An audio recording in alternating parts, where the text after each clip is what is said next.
कितना धीरे धीरे काम कर रही है तू। शाम तक अगर सारा काम खत्म नहीं हुआ तो तुझे इस गांव से बेदखल कर दूंगा। प्रधान जी, मैं तुम्हारी माँ की उम्र की हूँ, कम से कम मेरी उम्र का लिहाज तो करो। तू ऐसे नहीं मानेगी। मैं अभी अपने आदमियों को भेजकर तुझे इस गांव से बेदखल कर देता हूँ, फिर तेरे पास भीख मांगने के अलावा कोई रास्ता नहीं बचेगा। माफ करना प्रधान जी, आप जाइए, मैं जल्दी जल्दी काम करती हूँ। तुम भिखमंगों को जब तक धमकी ना दो कोई काम नहीं करते। जल्दी जल्दी काम करो। इतना बोलकर प्रधान वहाँ से चला गया। तभी उस बूढ़ी औरत के पास एक सिद्ध पुरुष आया जिसके हाथ में एक हीरा था। अरे अम्मा, ये खेत तो तुम्हारा है, फिर ये प्रधान क्यों कह रहा था कि ये खेत उसका है और तुम उसके लिए यहाँ गुलामी क्यों कर रही हो? अरे बाबा जी, आप क्या बताऊं बाबा जी, इस प्रधान ने धोखे से कागजों पर मेरे अंगूठे के निशान लगवा लिए थे। अब मेरा घर और खेत सब उसके नाम हो चुके हैं। मैं चाहकर भी कुछ नहीं कर सकती। मेरा कोई परिवार भी नहीं है, पर जिंदा रहने के लिए इतना तो करना ही पड़ेगा, वरना इतनी भयंकर ठंड में मैं कहाँ भटकूंगी। इतने में उस सिद्ध पुरुष ने अपने हीरे से एक चमत्कार दिखाया। उस हीरे से एक नीले रंग की रोशनी निकली और उसके हाथों में ढेर सारा पैसा आ गया। ये लो अम्मा पैसे, और अब तुम अपने घर जाओ। वो घर और ये खेत अब तुम्हारा हो चुका है। बाबा, ये चमत्कार सिर्फ आप ही कर सकते हो, लेकिन अगर प्रधान फिर से मेरे पास आ गया तो?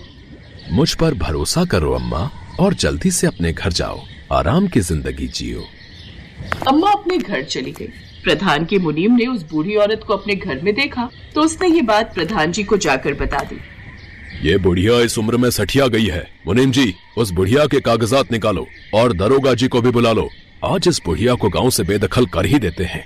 कुछ ही देर में प्रधान जी मुनीम दरोगा को लेकर उस बूढ़ी औरत के घर पहुंचा। बूढ़ी औरत उन लोगों को देखकर डर गई। ओए बुढ़िया, चुपचाप इस गांव से निकल जा, वरना दरोगा बाबू तुझे धक्का देकर भगा देंगे। दरोगा साहब, ये रहे कागजात। ये घर मेरा है, ना कि इस बुढ़िया का। इसने जबरदस्ती यहाँ डेरा डाल लिया है। जब दरोगा ने कागज देखा तब, अरे प्रधान जी, क्यों मेरा समय बर्बाद कर रहे हो? ये घर तो इन्हीं का है, आप खुद देख लीजिए कागज। कागज देखकर प्रधान हैरान हो गया। अम्मा, ये घर और गांव में जो आपका खेत है वो सब अभी भी आपके नाम पर ही है। अगर कोई भी आपको परेशान करे ना तो आप मुझे बताना। इतना बोलकर वो दरोगा वहाँ से चला गया। प्रधान भी मुनीम और अपने आदमियों के साथ वापस आ गया, लेकिन वो बहुत गुस्सा हुआ। मुनीम जी, हमने उस बुढ़िया के अंगूठे के निशान कागज पर लिए थे ना, इतनी बड़ी गड़बड़ी कैसे हो गई? प्रधान जी, हमें लगता है कि ये सब कुछ सिद्ध बाबा का चमत्कार है। जरूर उस बुढ़िया को सिद्ध बाबा कहीं मिल गए होंगे, उसने अपना दुखड़ा सुनाया होगा और उन्होंने ये चमत्कार कर दिया। क्या? इसका मतलब वो सिद्ध बाबा इस गांव में फिर से लौट आया है। उसका चमत्कार उसके हीरे में है। किसी तरह उसका हीरा चुरा लो, वरना गांव में जितने भी लोगों की जमीनें हमने अपने नाम कराई हैं वो सब हमारे हाथ से चली जाएंगी। एक बार हमें वो हीरा मिल गया ना तो हम इस गांव के साथ साथ आसपास के गांव की जमीन भी अपने नाम कर लेंगे और ढेर सारा पैसा भी इकट्ठा कर लेंगे चमत्कार से। अब वो सिद्ध बाबा उसी गांव में एक आश्रम बनाकर रहने लगे थे। अरे अब इस गांव में कोई दुखी नहीं रहेगा। बाबा यात्रा से लौट आए हैं। गांव वालों, बाबा यात्रा से लौट आए हैं। प्रधान का मुनीम भी वहीं से गुजर रहा था, उसने भी ये सब देख लिया। इतने ढेर सारे पैसे, खाने का सामान और कपड़े, जरूर उस बाबा का ही चमत्कार है। आज रात उसका चमत्कारी हीरा मुझे चुराना ही होगा, वरना प्रधान जी का तो रुतबा ही नहीं रहेगा इस गांव में। रात में बहुत घना कोहरा छा गया। सब अपने अपने घरों में दुबक कर सो गए। सिद्ध बाबा भी अपने आश्रम में ध्यान में मगन थे। तभी वहाँ पर मुनीम आया। उसने देखा उनके बगल में ही हीरा चमक रहा था। लगता है बाबा गहरे ध्यान में है। सही मौका है, ये हीरा पार कर ही देता हूँ। मुनीम ने जैसे ही हीरे को हाथ लगाया वैसे ही बाबा की आंख खुल गई और उन्होंने मुनीम का हाथ पकड़कर हीरा उससे छीन लिया। इस दुनिया की कोई भी ताकत ये हीरा मुझसे नहीं छीन सकती। अब तो जिंदगी भर कुत्ता ही बना रहेगा और मेरे आश्रम की रखवाली करेगा, वरना तुझे गंदी नाली का कीड़ा बना दूंगा। देखते ही देखते बाबा ने जादू से उस मुनीम को कुत्ता बना दिया और वो भौंकने लगा। अब वो मुनीम कुत्ता बनकर आश्रम की रखवाली करने लगा। उधर प्रधान मुनीम का इंतजार कर रहा था, लेकिन कई दिन बीत गए, वो वहाँ पहुँचा ही नहीं। ये मुनीम पता नहीं कहाँ चला गया। कहीं उसे लालच तो नहीं आ गया। मुझे लगता है उस मुनीम के बच्चे ने हीरा चुरा लिया होगा और कहीं बाहर निकल गया होगा इस गांव से। अब मुझे ही कुछ करना होगा। अगले दिन प्रधान अपने सभी आदमियों को लेकर सिद्ध बाबा के आश्रम जा पहुंचा। प्रधान के आदमी बाबा के आश्रम के ऊपर ईंट पत्थर फेंक फेंक कर मारने लगे। अंदर बैठे बाबा को बहुत क्रोध आया। उनका क्रोध इतना तेज था कि उसी वक्त बादल फटा। पूरा गांव धीरे धीरे पानी में डूबने लगा।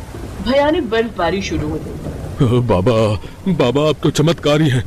हमसे गलती हो गई, हमें क्षमा कर दीजिए। आप पूरे गांव को डुबा दीजिए, लेकिन मेरे घर को बचा लीजिए किसी तरह, वरना मैं बर्बाद हो जाऊंगा। अब तो बादल फट चुका है और धीरे धीरे पूरा गांव भी डूब चुका है, लेकिन अगर तुम कह रहे हो तो मैं सिर्फ तुम्हारा घर बचा लेता हूँ। बाबा ने हीरा उठाया और अपनी आंखें बंद की। उस हीरे से एक नीले रंग की कड़कड़ाती हुई रोशनी निकली, जिससे पूरा गांव हवा में उड़ने लगा। लेकिन प्रधान का घर और प्रधान अभी भी पानी में ही डूबता जा रहा था। सभी गांव वाले आसमान में उड़ रहे थे अपने अपने घर के साथ, और सभी बहुत खुश भी थे। बाबा, आज आपने हमें बचा लिया। ये उड़ता हुआ गांव कितना खूबसूरत लग रहा है। यहाँ तो पानी का कोई असर ही नहीं हो रहा। नीचे देखो, प्रधान और उसका पूरा घर डूबता जा रहा है।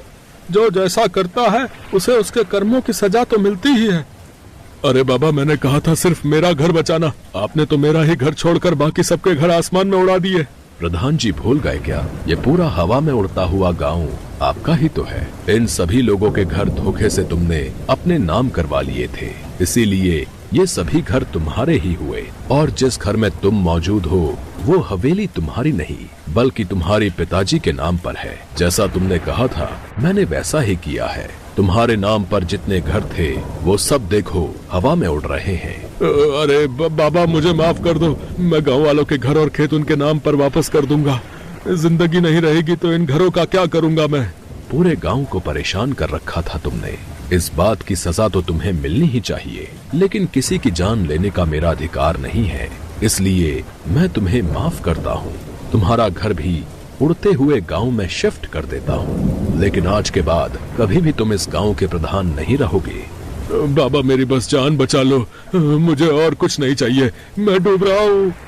बाबा ने हीरे से चमत्कार किया और अब प्रधान का घर भी उड़ते हुए आसमान में आ गया। अब पूरा गांव उड़ता हुआ गांव बन चुका था और नीचे चारों तरफ समुद्र की तरह पानी भरा हुआ था। कई दिनों तक वो सभी लोग आसमान में रहे।